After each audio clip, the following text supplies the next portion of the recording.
आज मैं आप लोगों को क्लास 12th हिंदी कविता का एक्सरसाइज 11 चैप्टर का नाम है प्यारे नन्हे बेटे को के ऑब्जेक्टिव का बहुत ही महत्वपूर्ण प्रश्नों का आंसर देने जा रहा हूँ। वीडियो को अंत तक जरूर देखें। सभी ऑब्जेक्टिव आपके बिहार बोर्ड के फाइनल एग्जाम के लिए बहुत ही महत्वपूर्ण है, तो वीडियो को अंत तक जरूर देखें एवं लॉजिक के साथ आंसर को समझें। चलिए प्रश्न संख्या 1 स्टार्ट करते हैं। विनोद कुमार शुक्ल ने कौन सी कविता लिखी है? तो विनोद कुमार, ये प्यारे नन्हे बेटे को जो कविता लिखा गया है उसके लेखक का नाम है विनोद कुमार शुक्ल। तो विनोद कुमार शुक्ल ने कौन सी कविता लिखी है? प्यारे नन्हे बेटे को। तो ऑप्शन नंबर बी होगा। क्वेश्चन नंबर 2, रघुवीर सहाय स्मृति पुरस्कार विनोद कुमार शुक्ल को कब प्रदान किया गया? मतलब इनका जो प्यारे नन्हे बेटे को जो कविता के कवि थे विनोद कुमार, रघुवीर सहाय स्मृति पुरस्कार उनको मिला था। विनोद कुमार शुक्ल को कौन पुरस्कार मिला था? रघुवीर सहाय स्मृति पुरस्कार। कब मिला था? 1990 ईस्वी में। 1990 ईस्वी में पुरस्कार मिला है विनोद कुमार शुक्ल को। क्वेश्चन नंबर 3, 1999 में विनोद कुमार शुक्ल को कौन सा पुरस्कार प्रदान किया गया? तो 1999 ईस्वी में पुरस्कार मिला था साहित्य अकादमी पुरस्कार। कौन पुरस्कार? साहित्य अकादमी पुरस्कार। क्वेश्चन नंबर 4, विनोद कुमार शुक्ल का पहला कविता संग्रह लगभग जय हिंद पहचान सीरीज के अंतर्गत कब प्रकाशित हुआ? तो 1971 ईस्वी में पहला जो उनका संग्रह था जय हिंद पहचान, वो कब प्रकाशित हुआ था? 1971 ईस्वी में।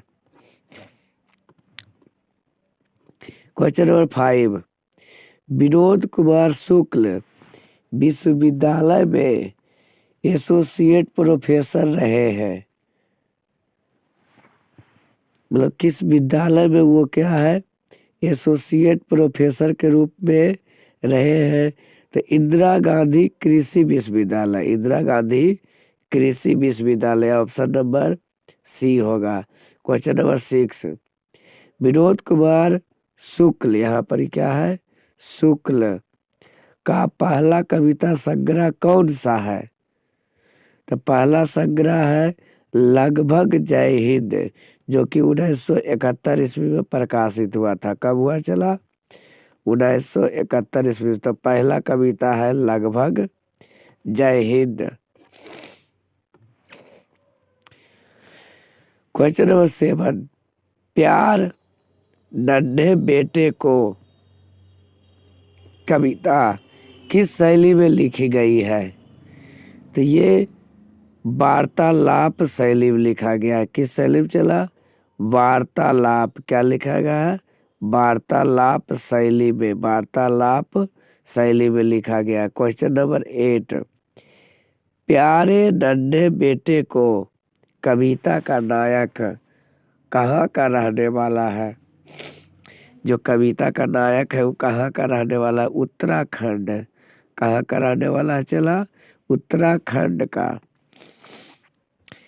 क्वेश्चन नंबर 9, विनोद कुमार शुक्ल 20वीं सदी के किस दशक में एक कवि के रूप में सामने आए थे? तो विनोद कुमार शुक्ल किस दशक में आए थे?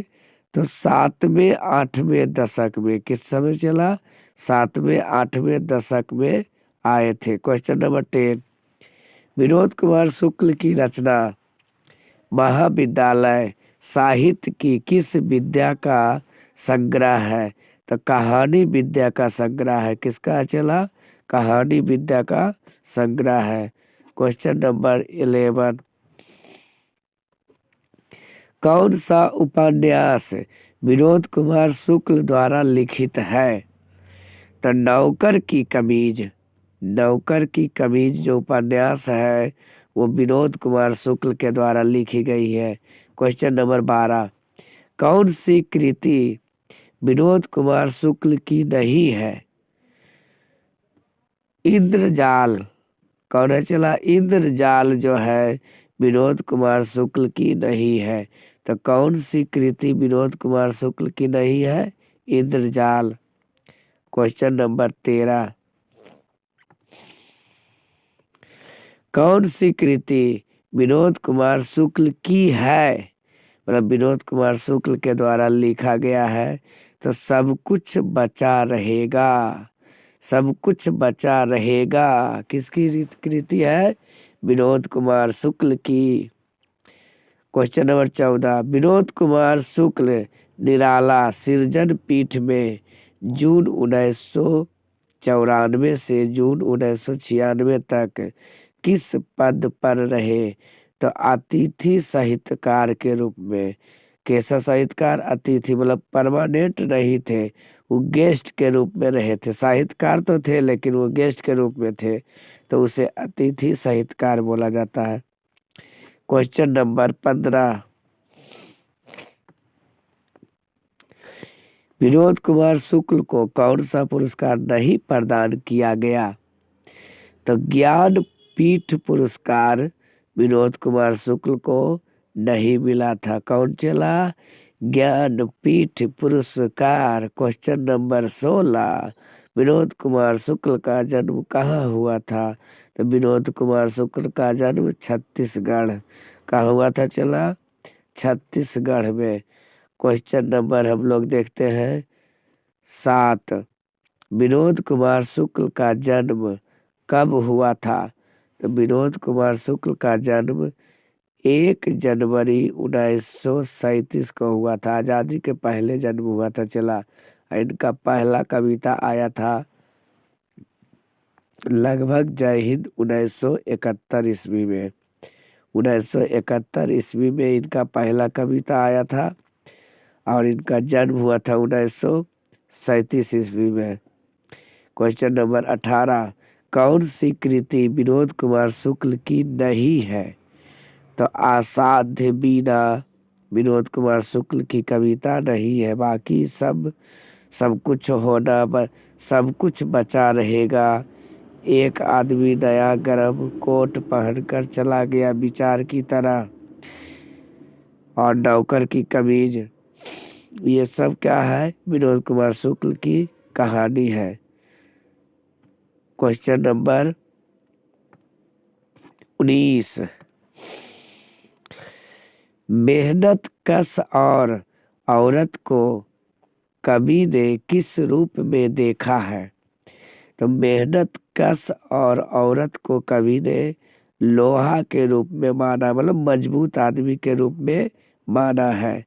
क्वेश्चन नंबर 20, कौन सी कृति विनोद कुमार शुक्ल की है?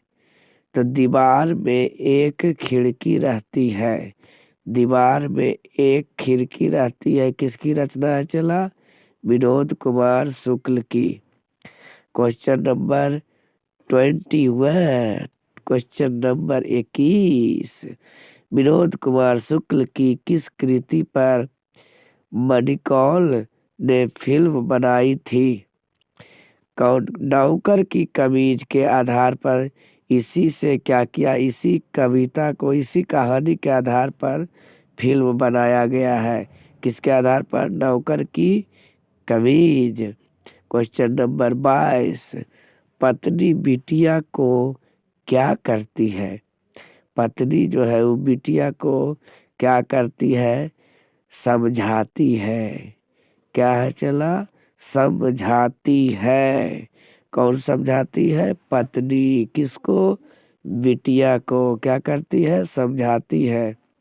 क्वेश्चन नंबर 23, पिता बिटिया को क्या करता है? पिता बिटिया को सिखलाता है। क्या करता है चला? सिखलाता है। अब पत्नी बिटिया को क्या करती है? समझाती है। अब पिता बिटिया को क्या करता है? सिखलाता है। क्वेश्चन नंबर 24, प्यारे नन्हे बेटे को कविता में लोहा किसका प्रतीक है? तो लोहा कर्म का प्रतीक है। जो कर्मशील औरत थी उसी के लिए लोहा शब्द का प्रयोग किया गया था। तो लोहा किसका प्रतीक है? चला कर्म का। क्वेश्चन नंबर 25 देखिए। प्यारे नन्हे बेटे के रचिता है। नन्हे यहाँ लिखा हुआ है तो कौन है? विनोद कुमार शुक्ल। प्यारे नन्हे बेटे के रचयिता विनोद कुमार शुक्ल। Question number 26। प्यारे नन्हे बेटे को कविता किस संकलन से ली गई है? तो वह आदमी नया गरम कोट पहनकर चला गया विचार की तरह। इसी कविता इस संकलन से क्या किया गया है? ली गई है। Question number 27। नौकर की कमीज क्या है? उपन्यास। नौकर की कमीज क्या है? चला एक उपन्यास है। तो आपको ये एक्सरसाइज 11 कविता क्या हुआ? समाप्त हुआ। प्रतिदिन आप लोग को नया ऑब्जेक्टिव का वीडियो आता है। आप हमारे चैनल को सब्सक्राइब एवं लाइक ज़रूर कर दें।